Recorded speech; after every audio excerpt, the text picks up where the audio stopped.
Hey, what's up fellas? Welcome to another video. This time I'm back at Long Live for just a very short time. I actually snuck away for a little bit to finally get a chance to do something that I have wanted to do for a couple of months now, and that is to test the M2 out in the cold. I really wanted to see how it would do in cold weather or during the winter, and no better day than this day during a winter advisory day. This was actually President's Day, and I was able to sneak away for just a couple of hours, even though I was already a few hours into the day and I got there late, and some people were already there, so I just wanted to get going before they left and get a couple of games in. So as far as the M2, nothing really changed. I didn't change anything. It's still basically stock settings. I did change the lube a few days before, but that's basically it. Stock settings on the HPR, LPR, the dwell. So as soon as I got there, like I said, I basically just started getting set up. I didn't really do anything. I didn't shoot before this game. I did chrono it the last time. I messed with it a couple of days before. I was shooting about 270, 275 that day. So I wasn't entirely too worried about chronoing right in the morning, because if anything, because of the cold, it was probably going to shoot a little bit lower. And if anything, that would be better for me in terms of breaks in the barrel or the breech. So as you can see, I noticed a minor problem in the beginning.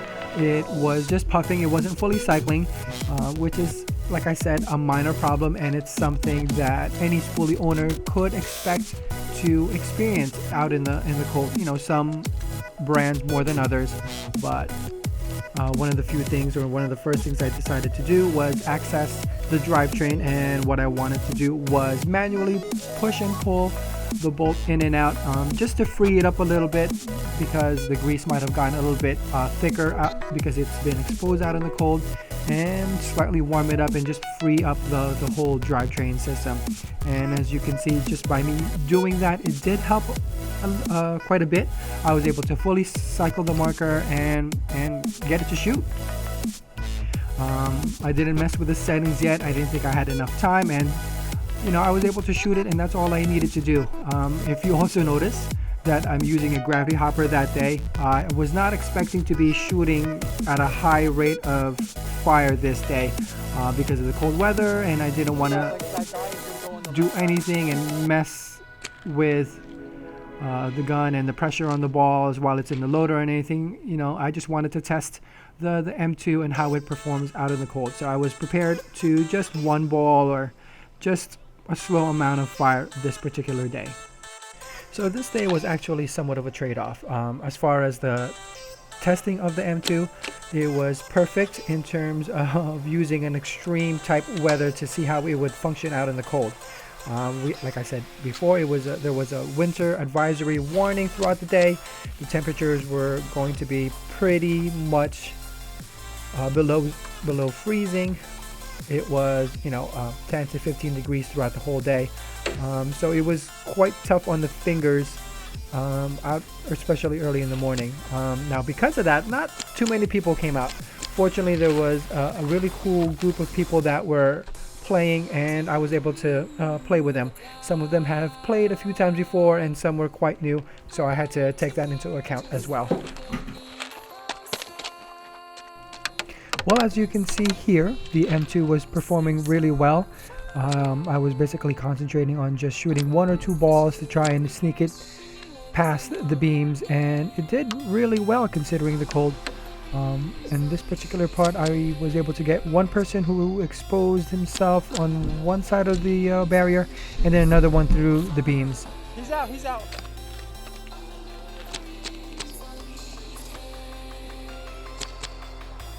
Now, with both guys out on the right side, leaving that open, I just concentrated on the speedballer all the way on the back left, and I think there was somebody else also either in the middle or the left.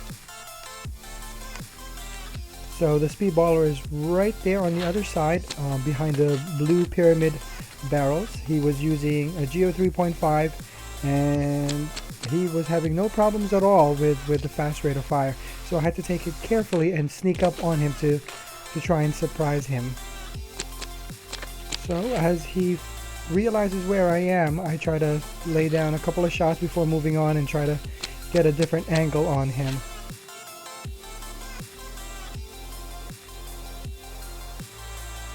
So very soon you'll hear the shots hitting my bunker. That lets me know that he knows that I'm there. So I just take a couple of seconds to see where he is through the little break in the beams and pop out as quickly as I can to let off a couple of shots.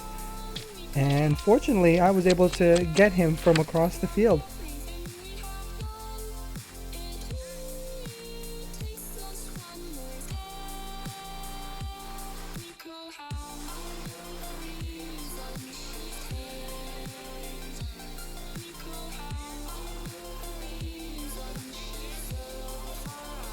Fingers are freezing.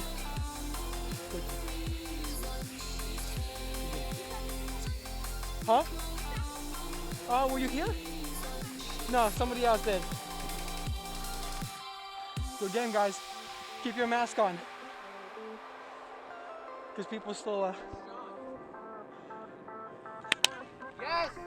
So here is the second game. Same field, just a different side. It was still freezing. My fingers were pretty cold still at this point, but after this game, it just seemed to warm up a little bit, and my fingers weren't bothering me as much anymore. But I decided to go to the right side to basically try something new. This is the second day that I've played in this field where they changed it up, so this is still fairly new to me, so I really wanted to try and get to play both sides. So I just also wanted to take this time to give a big shout out to Long Live, who tries to change up the field every now and then. The last times I've been there was always something different, whether it just be the one field or in the woods ball field, but at least it's something different. So it keeps things fresh. It keeps people coming back because they're not getting tired of the same field over and over. So mad props to the refs and Jim at Long Live. So this game in particular was very interesting. As you can see right there, I knew that there was a guy there, and he just happened to come in just before I could get a nice shot off of him. But for the most part, even though some of these guys have never played before or have only played a few times, they were pretty aggressive out in the field, which was very nice to see. They kind of had some field awareness, so when one teammate would advance, they would also advance too, as opposed to just camped in the back. So this made for a really fun and interesting game.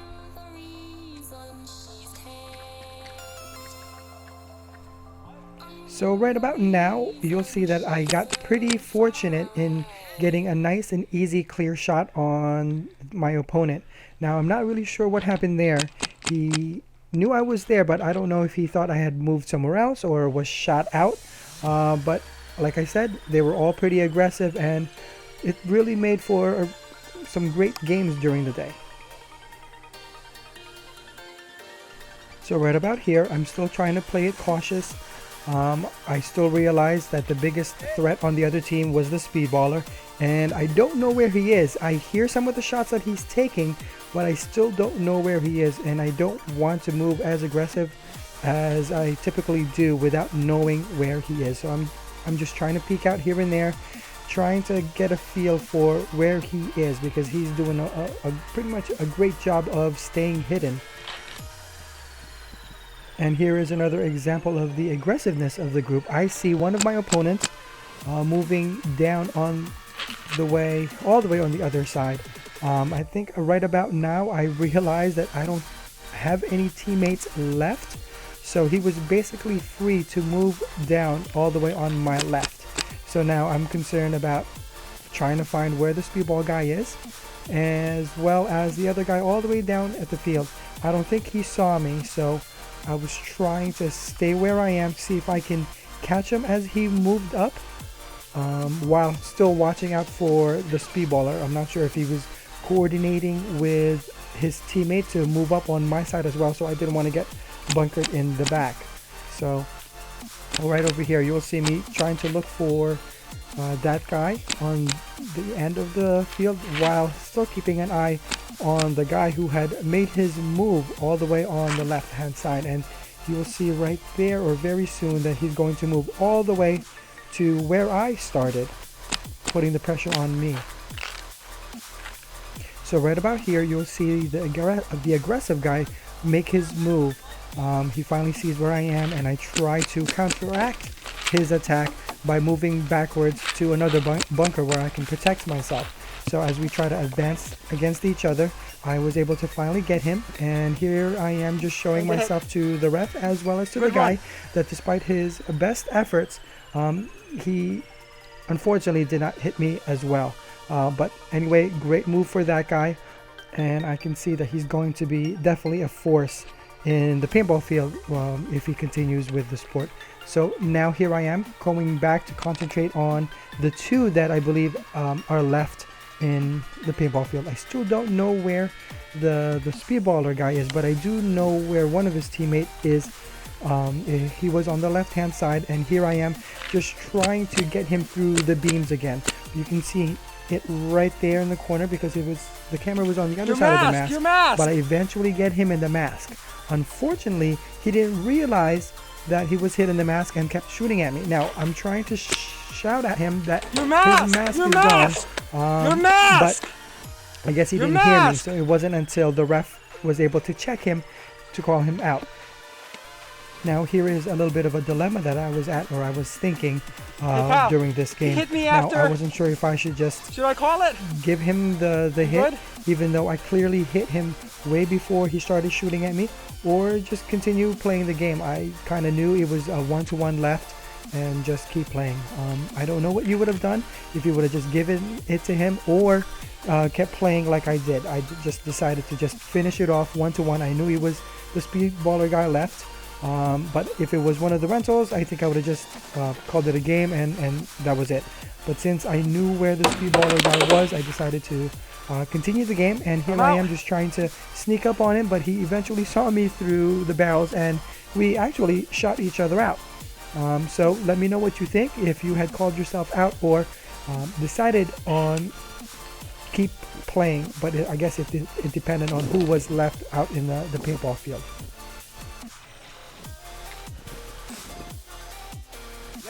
So here we are at a different field. This time it's the town field. If I remember correctly, it was a 4 against 5. So I was on the 4 side, and two of my teammates decided to go on the left hand side because it was most likely that that's where the action was going to be. One on the right, one left, one right. I was going to back up my other teammate who went to the right hand side.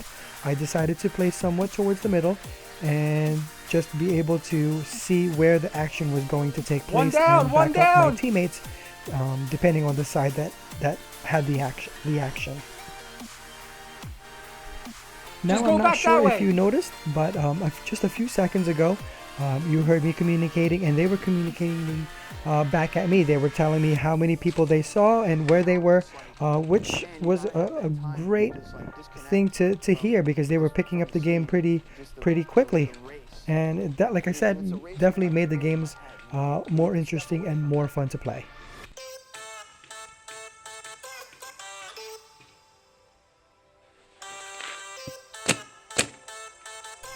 So right about here, I realized that there's at least 1 to 2 guys on the back left, and I just try to fire off a couple of shots to see if I can get them, but unfortunately they were well hidden, and I just had to put my focus somewhere else and see if I can even get closer.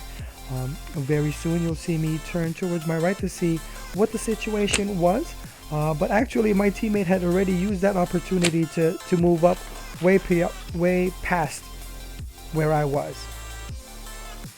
So right about here I realized that my teammate was right there on the right, but before I could go up close to him and give him some cover fire, I noticed that another teammate was about to go and bunker him, so all I could do was try and shoot him as he made that run through. See, I told you they were pretty aggressive. So now back to the M2. As you can see, it was shooting very nicely despite the cold weather. The only thing I did change was the dwell. I didn't apply a new coat of lube during the morning. All I did was up the dwell to about 19. I didn't mess with the HPR or the LPR. If it did give me additional problems, which it didn't, I would have definitely tried increasing the LPR a little bit. But as you can see, I didn't need to. My first or second shots were pretty accurate. I was able to shoot, 3 to 4 shots fairly quickly, as quickly as a gravity hopper can let me shoot. But it fared really well on 10 to 15 degree weather. So I was very, very happy with the performance on the M2 on this type of weather. Now here's another interesting thing that happened on the field. As you saw a few seconds ago, there was a guy running towards where I wanted to go. So I thought he was a teammate. Nobody was shooting. He wasn't shooting, so I figured he was trying to sneak up. So when the coast was clear, I decided to move up with him. And as soon as I turn this corner, I see that he's huddled with another guy facing my general direction. So that tells me that he wasn't actually on my team, and the best I could do is yell surrender to both of them. There was a little bit of confusion, as you can see. They weren't, I don't think they really heard me, but thank you for Kyle the ref for going over there and making it clear that they had the option of shooting back if they wanted to, but I was there to surrender them. Now notice that one guy right there on the right. I didn't notice him while playing the game. I was concentrated on the two on the left as they were walking off the field and somebody on the back left. Now it wasn't until I was looking through this video that I realized that he was actually the guy through that window that I aimed at and got him in the back. So if you're watching this video, I'm very sorry. I did not mean to get you or shoot you with an extra shot. I thought you were still in. So I'm very sorry for that. So this brings us to the end of this game. There was only one guy left in the back left, and he was eventually shot out. And that ends it for the game at the town field. So overall, I was very pleasantly pleased with how the M2 performed throughout the day despite the cold weather. I really liked using it. It was a little bit rough in the beginning, but once I was able to loosen up the bolt a little bit, increase the dwell, nothing too major, it was able to shoot as it normally does. Now, if you'll notice right now, I decided to change the gun to a pump, not because I was having any problems with the M2, but it was just I was just concerned with increased snowfall. I didn't want the snow to be melting around the gun and eventually work its way through the electronics, and I didn't want to take any chances with that. Not because it's an M2, but that's just me. I would do that for any electronic gun that I would be using. Plus, it was one of the times that I did bring a pump just for this occasion, and it was just perfect timing. Like I said, I wasn't planning on staying too long, and I only had 2 bags of paint with me. And I was running a little bit low. I had just opened up the last bag, and I wanted to conserve a little bit more paint, so this was the perfect opportunity to bust out the pump. So here we are. We ended up at the speedball field. The 2 speedball guys that were there earlier in the day took the time and effort to set up the speedball. I guess they were really itching to try out and play at the field at least once during the day. So Kyle the ref and I kind of helped them after they inflated the bunkers, just to put it out there with just a very basic layout. As you can see, it was pretty open. Some were still deflated, but it still gave us enough bunkers to play in. Right now I'm sharing this bunker with 2 other guys. The run to the left was a little bit too far for anybody to run, so we just decided to play it safe.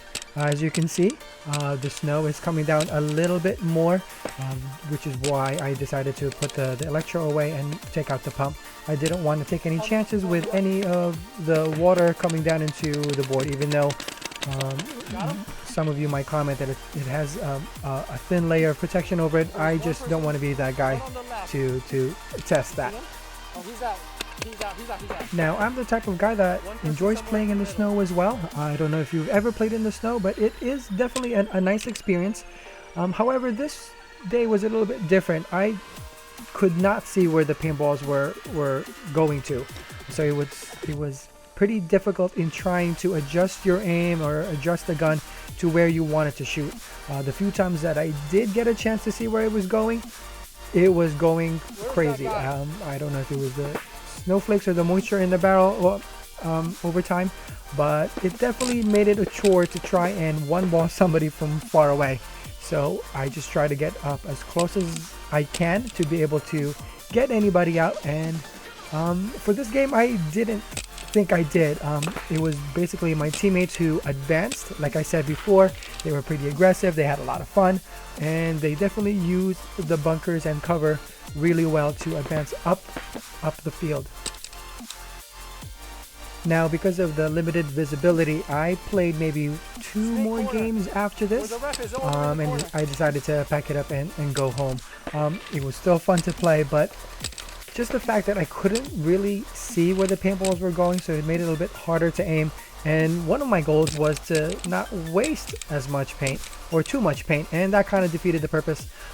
If I was able to see the paintballs a little bit more, I think I would have stayed with the group for a few more games, but I decided to call it quits. I don't think I'm going to put this in this video. It's already long enough, and I thank you again for watching the videos and making a comment like always. I know I haven't been able to do a commentary on any of the videos lately, but we'll try and do that some more in the future videos. This season has been a little bit busy this winter time with basketball and coaching and things like that, but I will try to head out to the field a little bit more since I only have a couple of weeks of basketball. So thank you again for watching, and see you out there on the field. Two that I can see.